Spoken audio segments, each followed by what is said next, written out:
na mensahe nito eh. The unexpected. Surprise. Ayan, nakasulat siya. Alam ko hindi nyo nakikita guys.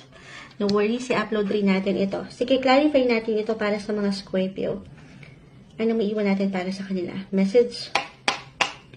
More on sa money rin ito, Scorpio. May paparating.